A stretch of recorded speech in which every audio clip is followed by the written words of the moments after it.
for visiting my little corner on the HTTP space. My name is Esther, and here I share gist and tutorials on food, fashion and craft, lifestyle and travel. In this video, I'm going to be sharing some tips with you that help to make my relocation easier and some that I wish that I knew. So stick with me to grab one or two things. Yes, a little bit about me. I just relocated from Nigeria to the United States. So in this video, trust that I'll be sharing from my own experience.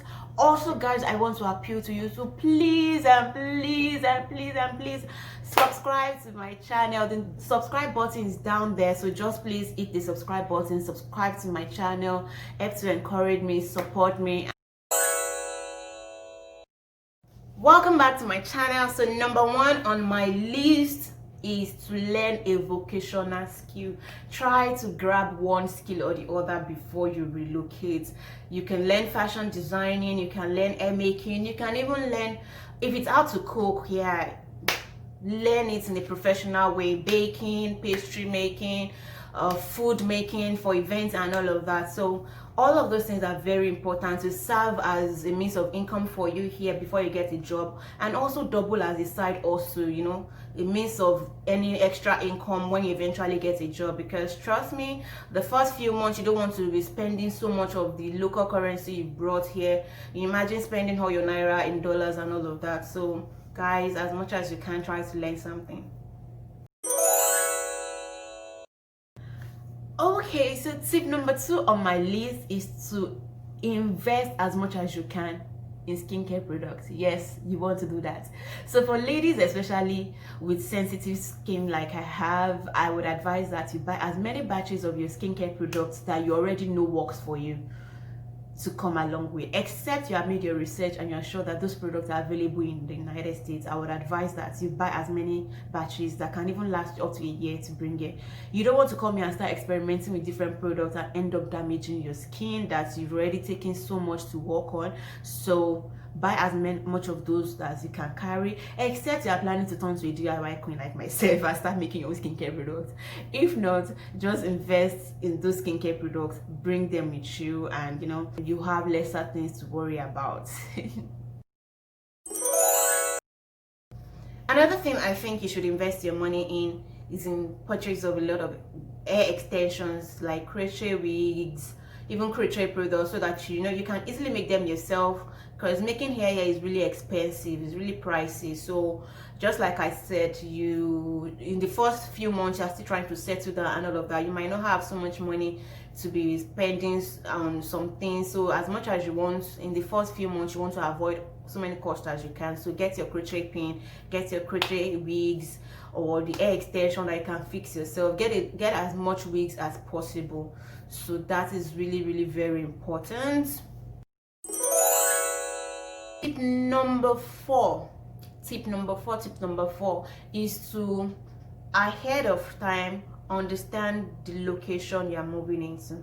So different states in the United States have different climates, so you want to know the state you're moving to ahead of time and what the climate on a day-to-day basis is, especially the time where you know you will be moving into that place. So you want to know what the summer is like, what winter is like, so that this will inform your decision on what to wear and the kind of things you want to pack. So there are some of our clothing in Nigeria that I wish I had not carried with me, you get.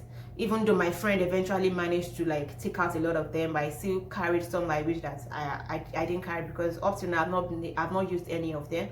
So understanding the location will help you understand the types of clothing you want to carry. Number one, it helps you understand some of the lifestyle changes you need to make ahead of time. It will help you, it will also inform a lot of other decisions. So please, ahead of time, make your research about your new location.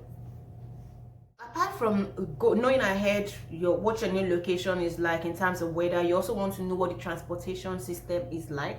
In a place like Texas, there's no reliable or like central transportation system like that. So you either have a car or you have a friend to be helping you around. So you need to know what plans you need to make ahead of time, if you need to like have enough money to buy a car, something like that. In a place like New York, I think the transport system is okay. You can rely on public buses. So it's really very important to find out all those details. No somebody in your intended location. In your new location, you need to ensure that you know at least one person. It's possible that you might not know anybody, but at least before you get there, I think you should find a way to connect with somebody.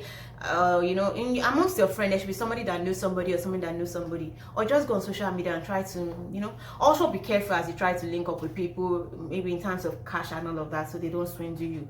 But it's really very important to know one person. This person will help you understand the way of life in your new environment, help you with settling down in terms of your house rent, phone bills, and all of that. You need to know at least one person. So as much as possible, whatever you have to do, go out of your way to connect with. What I mean by phone bill and house rent is somebody that can help you in terms of setting up those things, either prior to arrival or upon your arrival. If it's before your arrival, this person would have ensured that you have the right place to settle in when you come. And also some agents would require you to have a reference, somebody to stand in for you before they can give you their apartment. So in that case, this person will come in. Also, this person can put you through setting up your internet and your phone bills, your proper documentation in the system and every other thing, so you don't make costly mistakes.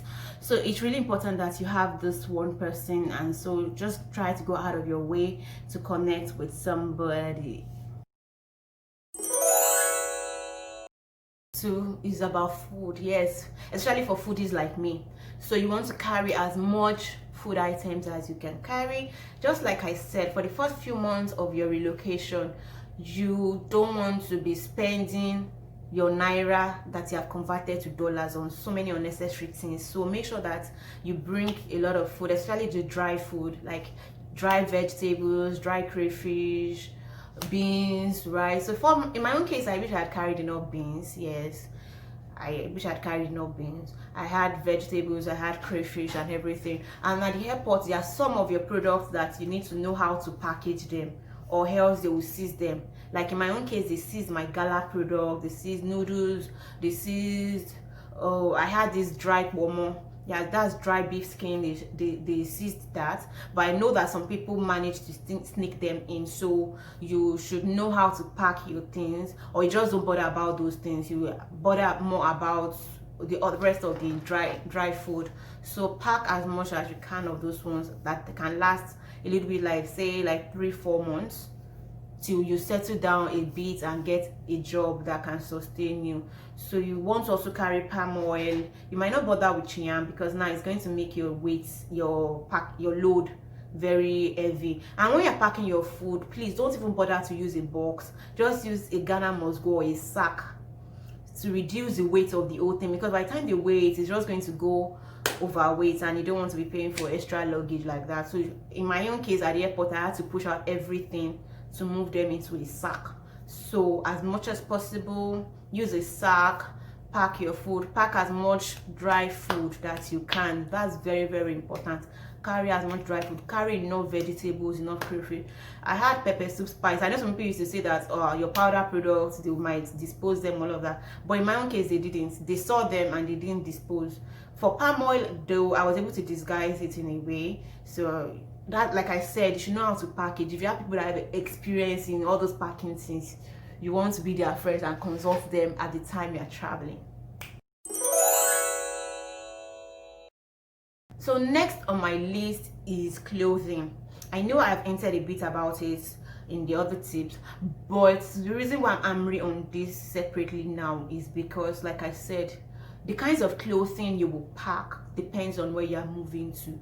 Don't bother. I would even say don't carry much clothing. Rather than carry much clothing, you can carry more food.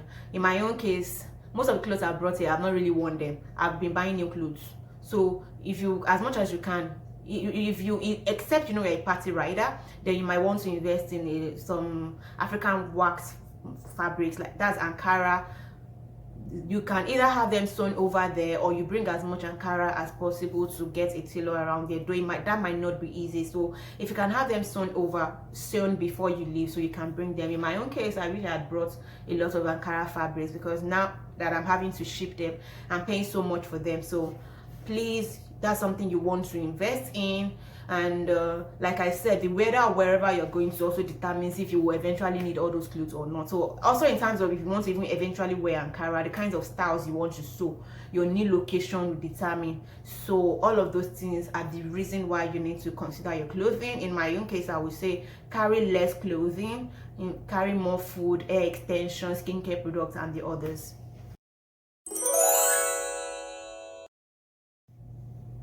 So last on my list today is to focus on your relocation purpose. Yes, focus on the reason why you're traveling. Don't try to change it. So if you've signed up to come for study, do come for study, and don't try to think that you can outsmart the system by doing something else. Yes, the United States is really detailed with record, and I tell you, one way or the other they might get back to you. So, and it's really worth it going through study, because at the end of the day, what you're going to get is going to make up for the time you've spent in school and all of that. So I'll be talking more about that in subsequent videos, so you also want to subscribe so you don't miss that part. But for now, I'm really telling you to please focus on your purpose of relocation. Ensure that where you sign your name and your signatures, you are really very conscious, you know what you're getting into and all of that. Be very careful about documentation.